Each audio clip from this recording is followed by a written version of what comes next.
Buhay sa Pinas ay ganito, masaya ang lahat ng mga tao.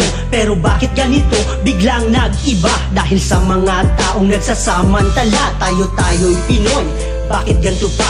Kailan matatapos ang pananamantala? Sana'y tandaan, Musliman o Kristiyano, tayo'y isang Pinoy, may dugong Pilipino. Subukang pagmasdan ng kapaligiran, may nagugutom at naghihirap dahil walang trabaho. Mga kurakot sa Pinas, kailan kayo magbago? Kailan matatapos ang sumpang ito?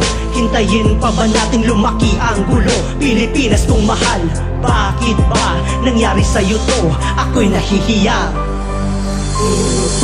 Pilipinas kong mahal, mahal na mahal kita. Ako'y naiiyak, unti-unti kang nawawasak. Mahal kita, mahal na mahal kita. Ako'y nahihiya, unti-unti kang nasisira. Lupang sinilangan, bakit nagkaganito? Ano ba talaga ang inyong gusto? Wasakin, durugin ang lupang sinilangan. Manluloko, gahaman sa kapangyarihan. Sinirat, ginungisan na ang ating bansa ng mga kurakot manluloko na namamahala. Asan ng hustisya? Dito sa Pinas, ang sarado niyong mata, pwedeng ibukas? Pilipinas kong mahal, mahal na mahal kita. Ako'y naiiyak, unti-unti kang nawawasak.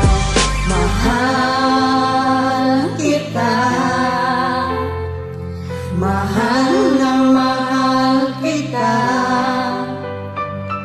Ako'y nahihiya, unti-unti kang nasisira. Perlas ng silangan, ito kung ituring.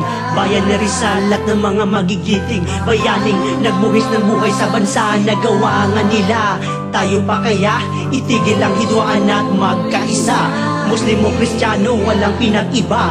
Ang saklang isipin ng mga ganito, ang nagpapatayan, lahat ay Pilipino. Isa lang naman ang kahihinatnan, isang Pilipino iniiyakan.